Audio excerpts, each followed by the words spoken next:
먼저 출애굽기 20장 말씀 같이 읽겠습니다. 시작. 나 주 너희의 하나님은 질투하는 하나님이다. 나를 미워하는 사람에게는 그 죗값으로 본인뿐만 아니라 3, 4대 자손에게까지 벌을 내린다. 그러나 나를 사랑하고 나의 계명을 지키는 사람에게는 수천 대 자손에 이르기까지 한결같은 사랑을 베푼다. 이어서 에베소서 1장 5절 시작. 하나님은 하나님의 기뻐하시는 뜻을 따라 예수 그리스도를 통하여 우리를 하나님의 자녀로 삼으시기로 예정하신 것입니다. 마지막으로 마태복음 말씀입니다. 시작. 나보다 아버지나 어머니를 더 사랑하는 사람은 내게 적합하지 않고 나보다 아들이나 딸을 더 사랑하는 사람도 내게 적합하지 않다. 아멘. 기도하겠습니다. 하나님 아버지, 우리가 정서적으로 건강한 그리스도인이 되기를 소망합니다. 그것이 하나님의 우리를 향한 부르심이라고 우리가 믿습니다.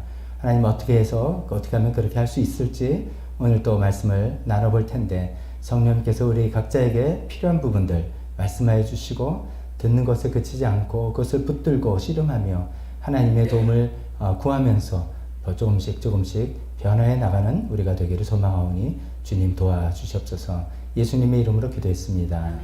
아멘. 자리에 앉으시기 바랍니다.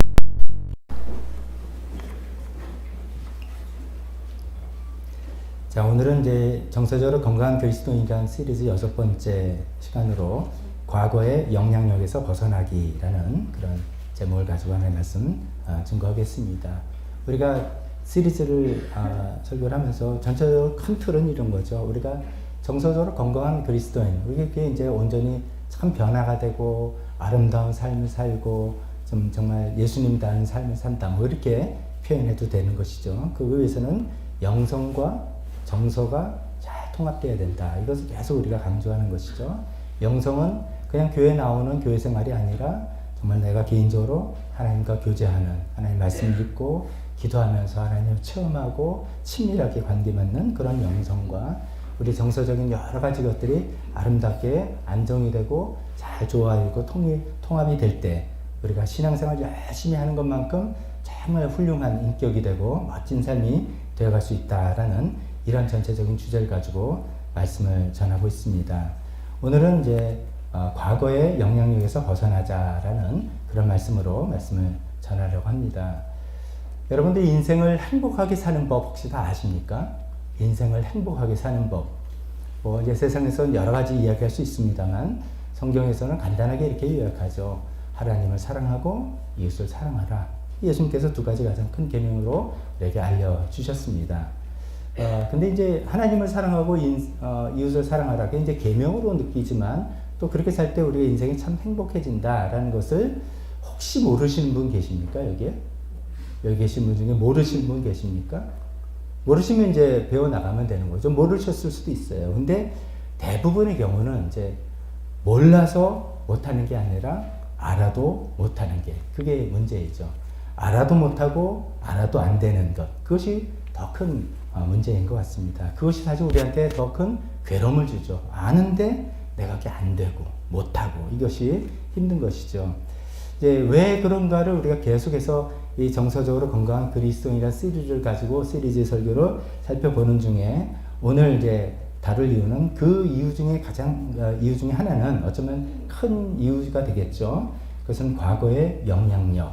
특히 이제 부모님으로부터 우리가 자라오는 집안에서 내려온 부모님으로부터 보고 배운 이런 것들이 나로 하여금 그런 어쩌면 하나님께서 우리에게 원하시는 습관이라든지 성격이라든지 가치관이라든지 그와는 전혀 다른 그런 분위기에서 우리가 성장하고 자랐기 때문에 그것을 보고 배웠기 때문에 나도 모르게 그런 성품이 만들어졌고 이럴 때는 성품이라고 해서 성격이라고 나누겠죠. 그런 성격이 됐고 그런 습관들이 길러졌고 그런 가치관들이 내 안에 있기 때문에 우리가 예수님 믿고 신앙생활을 한다고 하지만 어쩌면 잘못하면 교회에 나오는 종교활동이고 내 안에 있는 코어는 여전히 똑같은 성격과 습관과 가치관으로 살기 때문에 하나님 말씀이 하나님을 사랑하고 이웃을 사랑하는 것이 행복이다라고 알지만 그것이 잘 안 되는, 못하게 되는, 그래서 우리가 더욱더 괴로워지는 그런 이유가 있지 않나 생각해 봅니다. 자, 그래서 오늘 이제 과거의 영향력이라고 이제 표현했지만 그것이 집안에 흐른 내력, 집안에서 우리가 성장하면서 우리가 보고 배운 것들, 이런 것들에 관한 이야기를 말씀드리겠습니다. 이런 거에 관해서 성경에 이제 크게 두 가지 원칙이 있습니다. 첫 번째 원칙은 내가 지금 현재 누리고 있는 축복, 좋은 거죠. 혹은 내가 지금 현재 누리고 있는 그런 괴롭고 어렵고 힘든 거, 뭐 죄라고 합시다. 벌이라고도 할 수 있겠고요. 이 좋은 거나 나쁜 거 전부 다 우리 집안의 내력을 통해서 흘러내려온다. 그런 어떤 뭐 가계의 저주 뭐 이런 논을 제가 말씀드린 게 아니라 그냥 현상적으로 보니까 그렇다는 거죠. 이런 것이 그냥 내가 왜 이런 성격이 갖고 있게 됐고 시간을 갖게 됐나 생각해보면 내가 스스로 결정한 것도 있겠지만 더 많은 부분은, 훨씬 많은 부분은 우리 그런 집안에서 내가 자라고 태어나서 나도 모르게 습득이 된 것이다 라는 그런 말씀인 거죠. 그래서 내가 누리는 축복이나 죄가 집안의 내력을 통해서 흘러내려온다라는 것이 첫 번째 원리라고 볼 수 있겠습니다. 오늘 첫 번째 읽은 출애굽기 20장은 이제 그 십계명 말씀 중에 하나잖아요.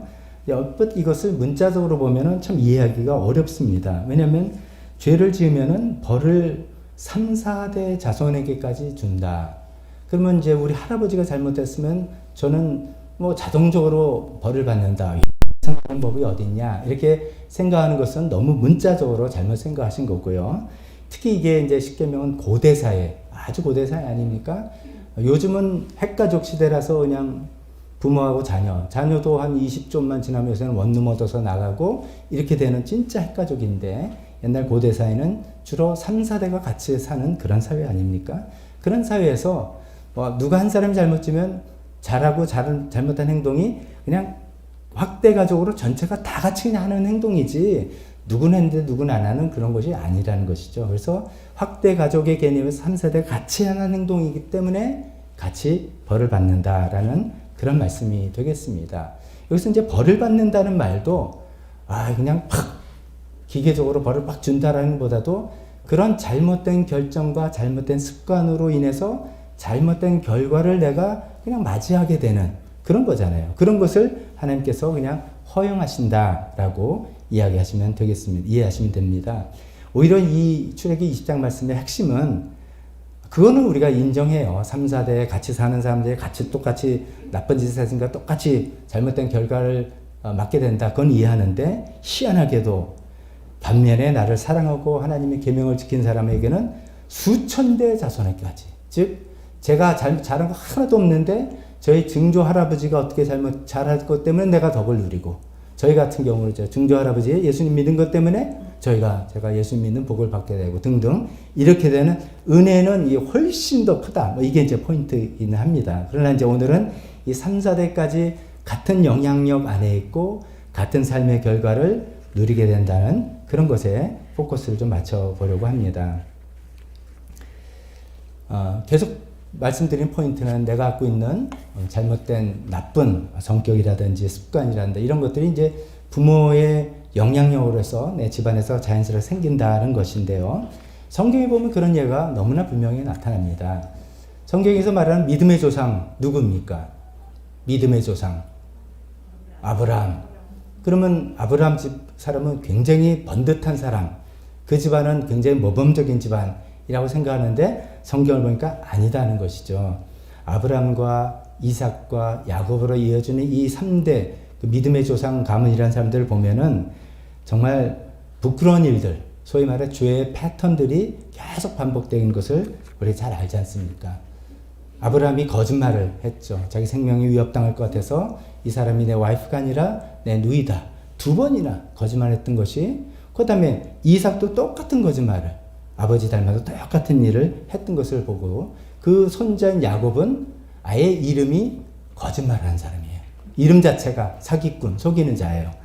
그러니까 완전히 이 집안은 거짓말 집안이에요. 이런 집안에 살 때 정신 똑바로 차려야 됩니다. 우리 아버지가 지금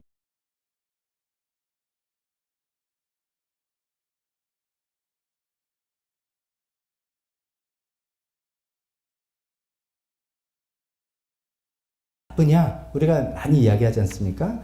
아브라함은 이삭을 낳기 전에는 이스마엘을 하나밖에 없으니까 편애한다고 했지만 이스마엘이 야곱의 자녀가 아니라는 걸 알면서도 그 이스마엘을 내보내는 거 굉장히 힘들어할 정도로 처다들이었으니까 했던 것 같습니다. 근데 그거는 좀 약과죠. 그 다음에 이삭 때 이삭은 에서를 편애했습니다. 남자답고 씩씩하고 사냥 잘하고 요리 잘하고 그래 내 입맛을 충족시켜준 에서를 아버지 이삭은 편애하고 반면에 이삭의 부인 리브가는 야곱을 편애했던 것이죠. 집안에서 서건서건 엄마랑 이야기해주고 신부는 해주고 뭐 밖에 나가서 이야기해주고 아유 우리 예쁜 야곱 이게 편애하게 되는 것이 이 집안의 또 내력으로 또 가는 겁니다. 야곱은 자기가 그런 편애를 받았고 그래서 그랬는지 또 12아들 중에 요셉을 그렇게 편애했잖아요. 아예 다른 옷을 입혔어요. 다들 시커먼 거 입혔는데 요셉만 컬러풀한 옷 탁 입혀놓고 어떻게 그렇게 하실 수 있는지 모르겠습니다만 그럴 정도로 아주 편애가 심한 집안이죠. 그런 집안이 정상적인 집안이라고 상상하기 힘듭니다.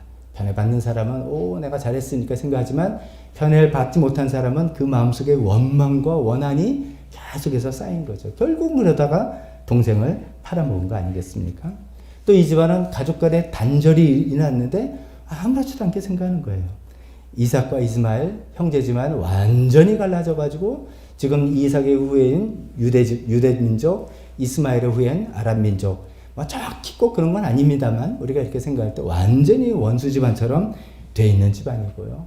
야곱과 에서도 형이 죽일까봐 도망가고 나중에 화해했으면서도 무서워 그래가지고 형제간에 그냥 왕래가 없어도 아무 이상이 없는 그런 이상한 집안이 된 것이죠. 부부 사이도 원만하지 않았습니다. 이삭과 리브가가 영 정이 없는 부부였습니다. 어떻게 성경을 자세히 보면 별거 생활했던 것 같습니다. 하여간 그런 아주 우리가 지금 보면 아주 비정상적이고 아주 역기능적인 그런 집안이었던 것이죠.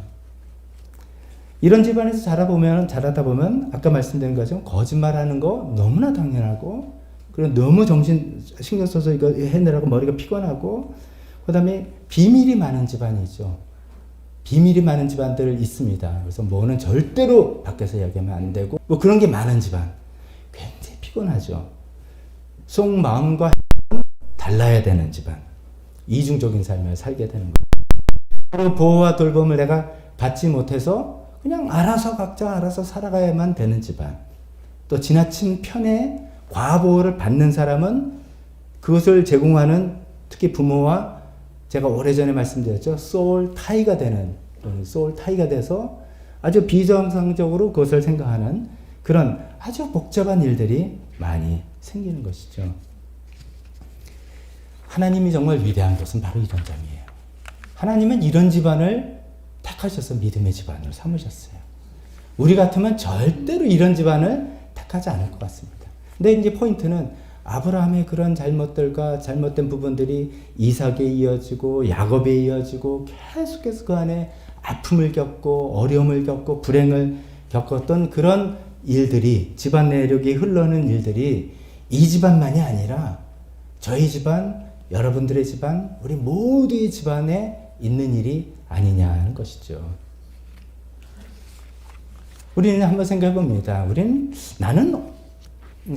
집안은 어떤 집안이라서 나는 우리 집안에서 어떤 가치관을 보고 배웠나 이런 걸 한번 생각해 보는 것이죠. 혹시 성공의 기준이란 가치관을 이렇게 배우지는 않으셨습니까? 사람이 성공을 하려면 성공하는 건 뭐니 돈을 벌어야지 그래, 네가 그래도 집 한 채는 있고 차는 번듯한 거 굴리고 뭐 좀 통장에 억자 들어가는 거 좀 있고 그래야지 그래 성공한 거지. 아니면 직업을 잡으려면 무슨 사자는 붙어야지. 전문직 사자부터 집어야지 또 하는 일이 뭐냐. 이런 것으로 계속 이야기되는 집안에서 내가 자랐다면 그것이 나의 가치관이 되는 것이죠. 그런 것입니까? 혹은 너무 이제 이상적인지 모르지만 그래 너는 무슨 한 일을 하더라도 하나님이 기뻐하시는 일을 하면 된다. 속으로 지금 부모님들 다 웃으실 거예요. 아유 세상에 너무 지금 극단적으로 말씀하시죠. 아니면 이런 거죠. 정말 예수님 말씀하신 대로 섬김의 그 기준이 뭐냐? 성공의 기준이 뭐냐? 섬기는 거 아니냐? 정말로 남들을 섬기는 것이 물론 세상에서도 남을 잘 섬기고 여러 가지 할 때 금전적인 보수도 옵니다. 그래서 이제 잘 살아가는데 그런 거지. 기본적인 내 마음이 섬김의 마음으로 살아가는 것이 진짜 성공하는 인생이라고 나는 배우지 않았느냐. 아니면 아까 처음 말했는 돈, 전문직, 뭐 세상에서 알아주는 직업, 뭐 이런 거냐. 이런 것이죠. 다 우리가 집안에서 배운 겁니다. 갈등을 해소하는 방법. 이런 집안이 있죠. 우리 집에서 절대로 큰 소리는 허용이 안 돼. 큰 소리 나면 안 돼. 갈등이 있으면 때로는 뭐 싸우면서까지도 큰 소리도 하면서 그걸 풀어야 되는데 갈등은 그냥 덮어놓고 아니면 외면하고 이렇게 돼서 사실 그 갈등을 해결하는 방법을 모르는 거죠. 그래서 뭐 잘못하면 그냥 폭발을 해버리고 뭐 이렇게 되는. 그러니까 다 우리가 집안에서 부모님한테 배운 겁니다. 부모님이 서로 갈등을 해결하는 방식을 어릴 때부터 그냥 보고 배운 것이죠. 그래서 나도 모르게 저러면 안 돼 이렇게 생각했는데 내가 딱 그 어른이랑 딱 똑같은 일을 하게 되는 것이죠. 감정 표현. 사내가 어떻게 눈물을 보이냐. 사내는 울면 안 된다. 뭐 이런 거라든지. 아니면 또 우리나라의 전통적인 어머님들. 이 집안에서 난 사람 죽으면 된다. 난 사람만 꽉 참자. 그래가지고 그냥 참고 참아서 한이 됐어요. 그래가지고 나중에는 이제 중년기쯤 되고 이제 남편 은퇴기쯤 되고 그러면 이제 폭파되는 거죠. 나도 이 집안에서 내 목소리 좀 내야 되겠다 해서 굉장히 또 이상한 국면을 맞이하고 하는 이런 모든 것들이 우리가 알게 모르게 부모님으로부터 배운 것들이 대부분이다 하는 것이죠. 뭐 저희 이야기도 좀 해보겠습니다. 뭐 너무 많이 하면 창피하고 저도 저희 집안도 가만 보니까 저와 아내 사이에 친밀도의 차이가 있어요. 그러니까 결혼 쪽에 굉장히 그거 다투기도 하고 오해도 하고 싸웠습니다. 저희 집안은 약간 썰렁한 분위기입니다. 그러니까 그런가 생각하면 저희 친어머니가 일찍 돌아가서 잘했던 것 같아요. 집안의 중심은 어머니인 것 같아요.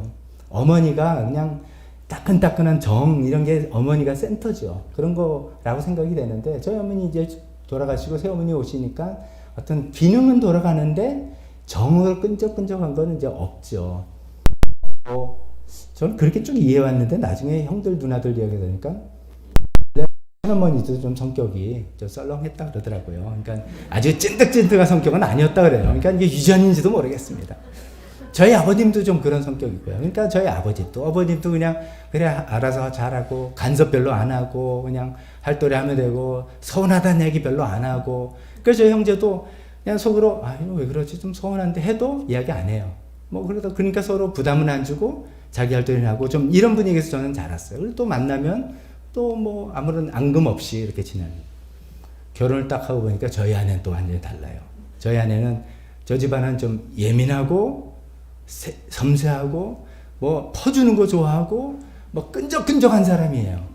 그래 뭐 저는 여보 그렇게까지 하지 마. 뭐 내가 부담돼 뭐 이런 것부터 시작해서 막 뭐 그러려고 어떡하려고 뭐 이랬는데 저 사람 그렇게 해야지 또 되는데 시집 와서 그렇게 또 안 하는 분이니까 당신 집안은 왜 이래 뭐 이런 것 때문에 뭐 썰렁한 집안이야 뭐 이런 것 때문에 막 갈등하고 싸우고 한 30년 걸렸습니다.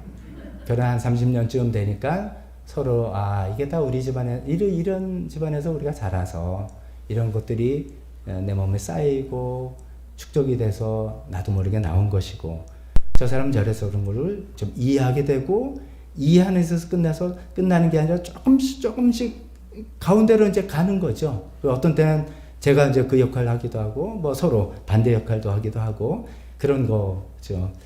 참 살다 보니까 사람마다 그 예민도 감정지수, 예민함이 다 다르다는 것을 정말 느낍니다. 근데 이게 우리 갈등의 대부분이 거기서 오는 것 같아요. 아니 내가 이렇게 했는데 저 사람 저렇게 무심하지? 그냥 무심한 분이에요. 나빠서가 아니라 그런 환경에서 자랐고 자기는 그냥 이래도 충분히 그냥 아무 이상이 없는 그 분이에요. 예민한 사람 혼자 속 터지는 거예요. 그리고 또 반대로 저분은 왜 이렇게 난리야? 그런 분이에요. 그런 아름다운 장점도 있고 그런 분이서 그런 것이지 나를 뭐 괴롭히려고 그러고 뭐 지나치게 아닙니다. 이걸 서로 이해하고 서로 받아들이는 건데 그 모든 것들이 대부분 집안 내력에서 자라면서 생겨났다는 것이죠. 그러니까 좋은 거는 굉장히 축복도 우리에게 오는 것이고 우리가 좀 고치고 싶은 점도 같이 그냥 딸려오는 거죠. 근데 이게 문제는 나만이 아니라 결혼하신 분들은 배우자도 그런 것을 겪고 우리가 뭐 밖에서 사회생활할 때 내가 상대하는 상대방도 또 그런 거잖아요. 그러니까 이게 복잡해지는 그런 것이죠. 그럴 때 우리가 정말 이게 과거의 영향력이 특히 집안에서 자라면서 부모님으로부터 보고 배운 것들의 영향력이 엄청나다는 것을 우리가 정말 안다면 우리가 이제 이런 것이죠. 저 상대방이 안 하는 게 아니라 못 하는 것일 수 있다. 나쁜 사람이라서 안 하는 게 아니라 저 사람은 저렇게 성장했기 때문에 그거를 생각도 못 하는 것이고 안다 할지라도 잘 안 되는 사람일 수 있다. 라는 것을 이해하는 것이 어쩌면 갈등 해소에 조그만 출발이 될지도 모르겠습니다.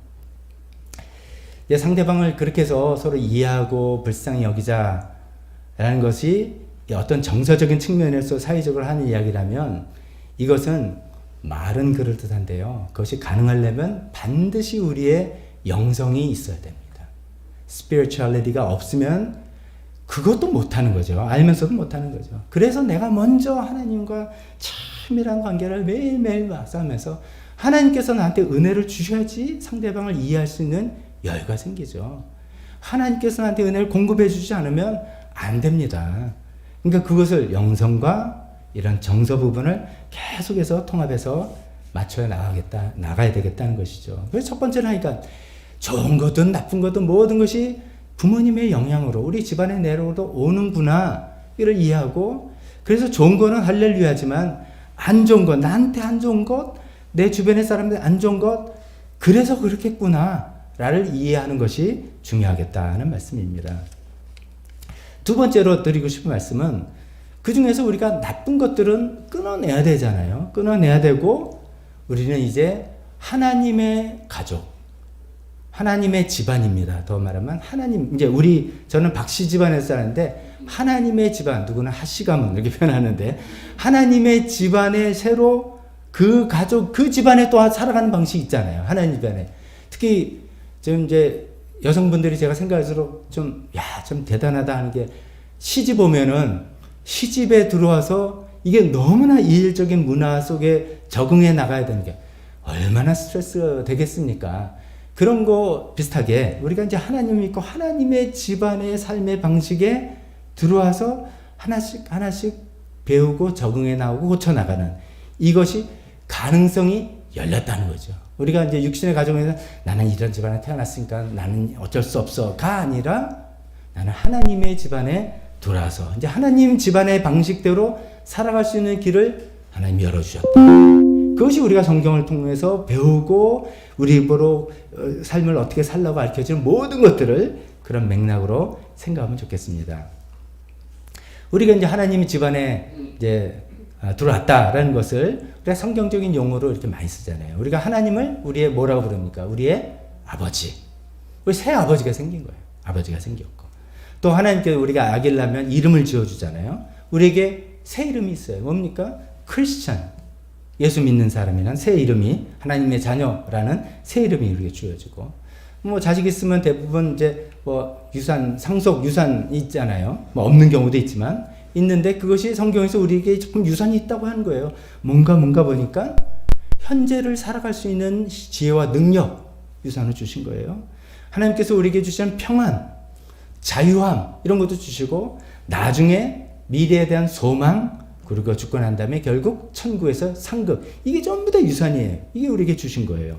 그걸 가지고 또 하나님 집안에 태어나 보니까 아니 뭐 아까 우리 예서 김 목사님 그 가정에 가운데 예서가 지금 이제 예민해질 수밖에 없잖아요. 언니 있고 자기 이제 사랑 독차지하다가 갑자기 어린 동생 생겨서 난 뭐지 막 이렇게 해서 짓궂은 집도 좀 하고 막 얘 나름대로 인생이 얼마나 복잡해졌습니까? 이제 그래서 그런 것처럼 태어나 보니까 언니가 둘이 있네. 뭐 예겸이 같은 경우 이런 것처럼 형제자매가 우리가 이렇게 생긴 거죠. 우리가 한 교회 식구뿐만 아니라 모든 예수님 믿는 형제자매. 그래서 이제 내가 새 가족에 하나님 가족에 하나님 집안에 내가 들어왔구나. 그래서 착 살아야지 라고 하는데 쉽지 않다는 거죠. 왜냐하면 제가 오늘 두 번째 성경 에베소서 1장을 인용하면서 이게 우리말로 이게 설명이 조금 강조가 안 되는 것 같아서 가로하고 입양이라는 원래 의미를 다시 표시했습니다.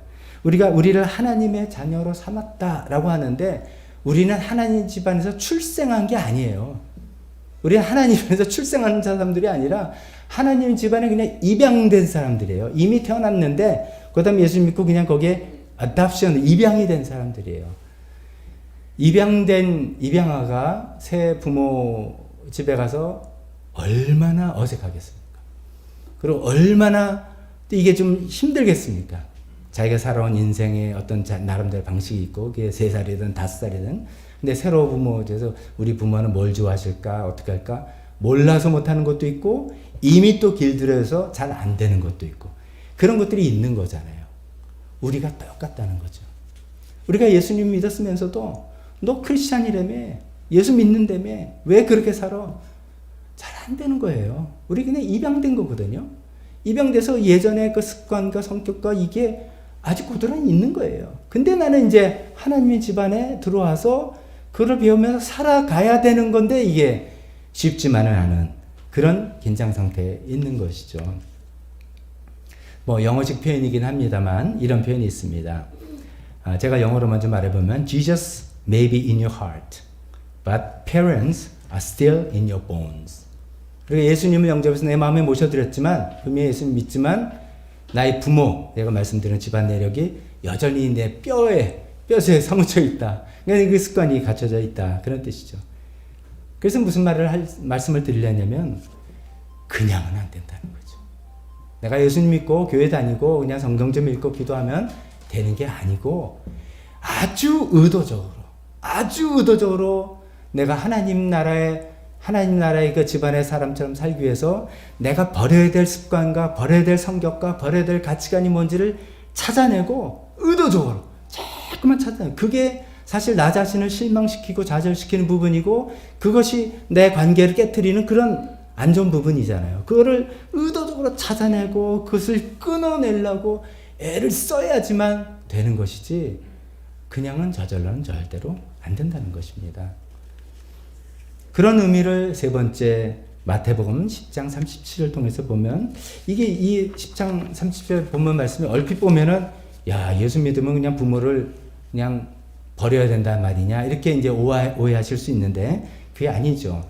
여기서 아버지와 어머니를 사랑한다 하는 것을 우리가 지금 제가 드린 말씀의 맥락으로 본다면 부모님으로부터 내려온 그 영향력 특히 우리가 안 좋게 끊어내야 될 영향력을 그냥 여전히 갖고 있는 거예요. 이게 우리 집안 분위기인데 뭐 우리 집은 나 이렇게 잘하고 태어났어 그게 어때서 라고 하는 그 안에 여전히 남아있어야 되는데 예수님이 뭐라 하냐면 그것보다도 나를 더 사랑해야 된다. 즉 나를 통해서 하나님 나라의 백성이 되고 하나님 나라의 집안이 됐으면 하나님 나라의 집안에서 살아가는 법을 더 우선으로 하고 그것을 실천해야지만 나의 제자가 되는 것이다 라고 이야기하시는 거죠. 그럼 우리는 이렇게 생각할 수 있습니다. 아유, 난 원래 이런 사람이야. 나 우리 집안에 뭐 할아버지도 그랬고, 어머니도 그랬고, 아버지도 그랬고, 우리 집안은 원래 이런 거, 나 여기서 태어난 거, 나 원래 이런 사람이야. 뭐 우리 집안에 이렇게 해서 나도 이렇게 된 거야. 어쩔 수 없어가 안 된다는 거죠.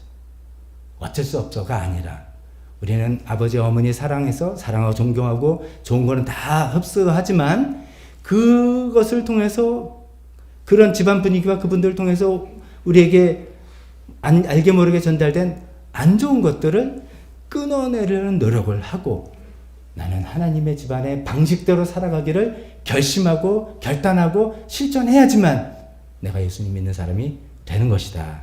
그런 말씀으로 우리가 생각하면 좋겠습니다. 자, 그럼 세 번째로 어떻게 변화하나 이게 제일 우리 현실적인 거겠죠. 찾아내야 됩니다. 이제 결혼하신 분들은 뭐 찾아낼 필요 없어요. 부부싸움하면서 다 나와요. 당신 집안 말이야 뭐 이렇게 하면서 다 나오기 때문에 굳이 제가 찾으려고 애쓸 필요 없습니다. 배우자를 통해서 다 듣게 됩니다. 근데 우리가 사회생활이나 이제 단 데서 만나는 분들도 보면은 이 트러블이 생기면 저 사람 왜 저럴까 하면서 반드시 그분의 집안 내력도 좀 알아보고 또 그 상대를 잘 하지 못하는 나의 어떤 문제가 있나 이런 것도 집안 내력을 통해서 생각해 보는 것이 굉장히 도움이 되겠죠. 여러분들 많은 분들이 아시는 영화 그 Good Will Hunting이라는 영화 아시지 않습니까? 유명한 힐링 영화죠. 정말 저도 그 영화 보면서 너무나 마음이 감동이 되고 타치가 되었습니다. 간단하게만 말씀드리면 수학의 천재인 그 맷 데이먼이란 그 배우가 분한 역이죠. 그분인데 그냥 수학의 천재인데 MIT에 청소부를 하는데 그 수학과 사람들도 풀지 못하는 문제를 청소하다가 그 사람이 뭐 이걸 못 풀어서 풀어온다고 뭐 이런 천재인데 자기 인생은 청소부로 살아가는 이유가 어릴 때 자라면서 부모로 받은 상처 때문에 이게 이제 방어기제라고 그러잖아요. 자기 자신을 지키려는 그 마음에 관계도 못하고 자기 능력도 펼치지 못하는 그러니까 안타까운 인생을 살아가는 사람이 주인공 아닙니까? 근데 그런 사람이 어느 날 좋은 상담가를 만났죠. 그 로빈 윌리엄스 그분이 역할. 근데 많은 상담을 통해서 제일 그 영화의 그 명대사가 그러잖아요. 그 맷 데이먼을 크게 안아주면서 네가 이렇게 상처받고 자란 네가 이렇게 된 거는 너의 잘못이 아니야. It's not your fault. It's not your fault. 그게 이제 아무것도 아닌 것 같지만 이런 것이 어릴 때 우리가 성장할 때는 이게 부모라든지 환경을 통해서 우리가 잘못 취급을 받고 나쁜 영향을 받을 때 의식적으로 이렇게 선택하는 거죠. 이건 내가 나빠서 일어나는 일이야 라고 생각한다는 거죠. 왜냐하면 우리 부모님은 나쁜 분이야 라고 생각하는 것은 더 내가 감당하기 힘든 거예요. 나의 사랑하는 부모가 나쁜 분이다? 이거는 내가 더 감당이 안 되고 차라리 내가 지금 나쁜 짓을 해서 그래. 나는 나쁜 아이야. 이렇게 생각하는 것이 훨씬 감당하기 쉬운 거예요. 그래서 나는 나쁜 사람, 나는 못된 사람, 난 별거 없어. 이렇게 생각하는 불쌍한 그 자기 우물에 갇히는 것이죠. 그래서 지내긴 지내지만 나중에 성인이 돼서 똑같은 일을 자녀들에 하고 삶의 관계를 못하고 뭐 이런 거죠. 그래서 It's not your fault. 네 잘못 때문에 이런 일들이 생긴 게 아니야. 생각을 해봅니다. 우리가 집안 내력이나 이런 걸 통해서 나에게 그래서 우리 부모님 참 좋으신 분이 있지만 그런 것도 있고 나 훌륭한 거 너무 좋은 거 많이 받았지만 부모님으로부터 이런 것 때문에 내가 상처받았고 난 참 그때 너무 힘들었어. 이럴 때 그것 때문에 내 성격과 어떤 가치관과 습관이 이게 잘못되고 이랬다면 그것은 내 잘못은 아니야. 부모님도 어쩔 수 없이 부모님도 받아서 그렇겠지만 적어도 내 잘못은 아니야. 라고 이것을 인정하고 내가 이해할 때 머리로 이해하고 마음으로 이해할 때 마음으로 이해하는 건 성령님의 타치죠. 그것을 잘 생각해놓고 그래 그때는 그때 그 아빠 잘못한 거였어. 나한테 그러면 안 되는 거. 그런 말 하시면 안 되는 거였는데 그런 거였어. 내 잘못이 아니야. 라고 이해하면서 내 마음이 갇혀있던 것들이 어쩌면 해방이 될 수 있는 힐링이 되기 시작하는 그런 거겠죠. 그 다음에 그래 아빠도 어쩔 수 없었지. 아빠도 그 상황에서는 그럴 수밖에 없었던 거야 라고 이해가 되는데 하여간 그런 과거의 그런 상처들을 직면하는 거죠. 페이스하고 그것을 받아내고 내가 이해할 때 그럴 때 나의 마음에 상처가 치유가 되기 시작하게 되는 것이죠. 자, 이런 이야기는 뭐 너무나 이게 그 순서를 이야기하면 되겠지만 가장 핵심이 이제 그거라고 말씀을 드립니다. 나도 싫은 게 있잖아요. 나 자신도 너무 싫고 왜 난 이러지? 이거 이렇게 못 벗어나지? 하는 거는 우리 집안 내력에서 온 게 있을 거다. 그것을 찾아내는데 그때 나로 하여금 그런 성격과 습관을 형성하게 한 그 사건들을 기억해내면서 그것은 내 잘못은 아니었어. 내가 잘못했던 게 아니야. 라고 할 때 내 마음의 상처가 치유되기 시작하고 성령님의 은혜가 들어오기 시작해서 나를 한 단계 벗어나게 해줄 거라는 거죠. 근데 그 작업은 우리가 해야 되는 거예요. 진짜로 해야 되는 거예요. 의도적으로 찾아내서 꼭 해나가시기 바랍니다. 두 번째로는 그런 것을 이제 치유 과정을 한 다음에 두 번째는 성경 말씀대로 순종하면서 살기를 결단하는 것이죠. 나 하나님 집안에 들어왔으니까 입양됐으니까 하나님 집안의 방식대로 살아가는 그게 다 성경 말씀 아닙니까? 우리 이렇게 살아라 저렇게 살아라 하는 건데 그 중에 이제 한 말씀만 짧게 말씀드리겠습니다. 에베소서 4장 32절 제가 본문엔 쓰지 않았습니다만 읽겠죠. 서로 친절히 대며 be kind to each other. 불쌍히 여기면 compassionate. 하나님께서 그리스도 안에서 여러분을 용서하신 것 같이 서로 용서하라. Forgive each other. 여기서 서로 불쌍히 여기고 서로 용서하고 이런 이제 표현들을 저는 다른 말로 해서 공감하기라고 생각해보고 표현하고 싶습니다. 공감. 우리가 공감받을 때 얼마나 우리 마음이 자유로워집니까? 공감받을 때 힘이 생기고, 공감받는다는 것은 실질적인 도움을 받는 것과는 다른 거죠. 그러니까 내 마음을 누군가가 이해해 준다는 것에 없던 힘이 생겨나고 모르던 방법이 열리고 하는 그런 것이잖아요. 근데 뭐 또 당연합니다. 공감받고 어릴 때 좋은 환경에서 늘 공감받고 잘하는 분들이야 그런 걸 아주 자연적으로 잘하고, 그러지 못한 분위기에서 자란 분들은 그것도 잘 안 되는 것도 사실이죠. 그러나 우리가 하나님의 나라에 들어와서 하나님 집안에 들어와서 그것을 배워 나가야 되겠다는 것이죠. 공감에 대해서 저도 좀 오해한 적이 있었습니다. 공감이 상대방의 생각과 행동이 옳다고 인정하는 거라고 제가 오해했었어요. 그러니까 참 힘들었어요. 저희 부부의 갈등이라든지 다른 사람들에 대할 때도 공감이 안 되는 거예요. 틀린 거예요. 저렇게 생각하는 것도 틀렸고 저렇게 행동하는 거 틀렸는데, 그러니까 아유 그럴 수 있겠구나 말이 절대로 안 나오는 거야. 난 적어도 틀린 말을 하는 사람은 아니지, 올바른 말 해야지. 그래서 말 못 하겠더라고요. 근데 그건 제가 잘못 배운 거죠. 공감이란 상대방의 생각이나 행동이 옳다고 인정하는 그 뜻이 아닙니다. 그냥 공감이라는 것은 상대방이 느끼는 감정, 그 느낌, 생각하는 사고, 그것을 그냥 이해하는 겁니다. 이해하고 그것을 바탕으로 소통을 하는 것인데, 가장 핵심적인 것은 상대방이 지금 어떤 좌절된 거예요. 어떤 욕구가 있었는데 그게 좌절된 거예요. 그 좌절된 욕구를 알아주는 거예요. 다시 한번 말씀드릴까요? 공감은 상대방의 좌절된 욕구를, 뭐를 너무너무 잘하고 싶었는데 안 됐어. 근데 그러면 너무 속상하잖아요. 속상했구나. 그걸 알아주는, 거기만 하시면 되는 거예요. 그 다음에 뭐 해결책을 제시하고, 이거는 그 다음 스텝인데, 이것이 서로 친절히 대하고 불쌍히 여기고 하는 것에 다 포함되어 있다라고 저는 생각합니다. 공감이 잘 안 되는 이유 중에 하나는, 그거 공감해 줬다가 덤탱이 쓸까봐. 그거 이해 안 되면 그러면 이것도 해결해줘. 그러면 그럴 자신 없는데 머리가 팽팽팽 돌아가면 이제 그 안 되는 거죠.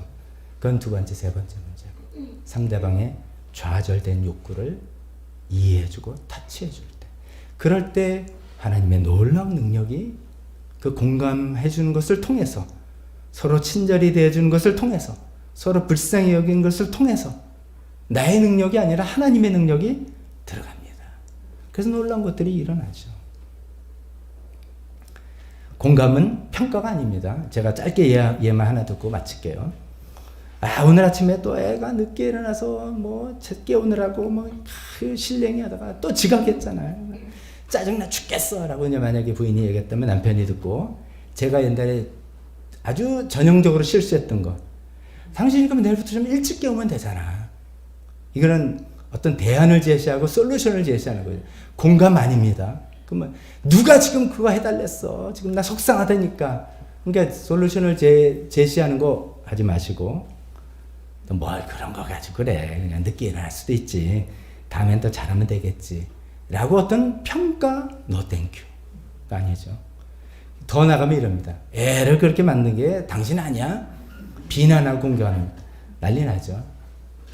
그냥 공감, 좌절된 욕구, 정말 애를 일찍 일어나서 준비시켜서 보내고 싶었는데 그게 안 돼서 정말 속상하구나. 그 마음을 이해해 주는 거예요. 아유 그랬어, 한두 번도 아니고 얼마나 속상하겠어. 아유 어떡하지? 그거면 되죠. 그거만 하면 그 다음에는 하나님께서 하시는 겁니다. 그 마음이 완전 어우러지면 하나님께서 새 힘도 주시고 새 지혜도 주시고 새로운 용기도 주시고, 그것이 우리가 서로 친절히 대하고 가정에서뿐만 아니라 우리 서로 교회 목장에서 사회생활할 때 서로 친절히 대하고 불쌍히 여기면서 하나님께 주시는 힘을 우리가 얻을 수 있는 주요한 도구가 될 거라고 믿습니다. 결론입니다. 우리 정서적으로 건강한, 정말 정서적으로 건강한 그리스도인이 되기를 저는 바랍니다. 제가 겨우도 말씀드리죠. 이 시리즈를 하는 이유가 우리 교회 정말 한 2배, 3배 성장해 봅시다. 할렐루야죠. 좋죠. 그리고 우리 매년 침례 한 10명씩 줍시다. 그래도 좋죠. 근데 그거보다도 더 우선되는 건 우리 교회에 속한 성도님 한 분 한 분이 정서적으로 건강한 분들이 되어서 하나님 말씀을 듣고 배우는 대로 순종하고 살아나가서 그것이 나의 제2의 천성이 되는 것처럼 그 말씀대로 살아나가는 그런 것들을 저는 바랍니다. 오늘은 그것을 방해하는 것 중에 과거의 영향력, 부모님으로부터 오는 우리 집안의 내력, 이걸 말씀드렸습니다. 잘 생각해 보시고 찾아내시고 끊어낼 거 끊어내시고 하나님이 도움을 받으실 건 받아내시고 그래서 우리가 정말 정서적으로 건강한 우리 모두가 되시기를 주님의 이름으로 축원합니다. 잠깐 반주해 주실 때 오늘 하나님께서 나에게 이런 말씀을 하시는 건가? 하나님, 저는 이런 것들 가지고 실행하고 있는데 하나님 도와주십시오. 기도할 부분이 있으면 하나님께 솔직한 고백을 하면서 또 잘못한 것을 뉘치면서 또 하나님께 도움을 구하면서 기도하는 시간 갖도록 하겠습니다. 기도하겠습니다.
하나님 주님께서 우리에게 풍성한 삶을 약속하셨습니다. 죽은 다음에 천국 가는 삶뿐만 아니라 이 세상에 살면서 풍성한 삶을 우리 삶이 구겨지고 망가진 것들이 고쳐지고 참 자유를 얻고 참 평안을 얻고 살아가는 그 삶을 약속해 주셨습니다.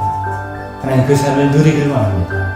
오늘 그것을 방해하는 것 중에 하나가 우리가 과거의 영향력, 우리 집안의 분위기 때문에 그런 것들이 있다면 하나님 그것을 우리 각자에게 알려주시고 그것을 붙들고 씨름하며 싸우며 나 혼자 힘이 아니라 성령님의 도움을 의지하면서 싸워나갈 때 하나하나 그것에서 해방되어 나가고 그래서 하나님께서 바라시는 하나님 집안다운 사람의 성품과 습관과 가치관이 이룰 수 있게 도와주시옵소서. 지금은 우리 주 예수 그리스도의 은혜와 하나님 아버지의 사랑하심과 성령님의 교통하심이 하나님의 뜻대로 살기 위해서 하나님 집안의 방식대로 살기를 소망하는 여기 있는 모든 분들 머리 위에 지금부터 영원토록 함께 있을지어다.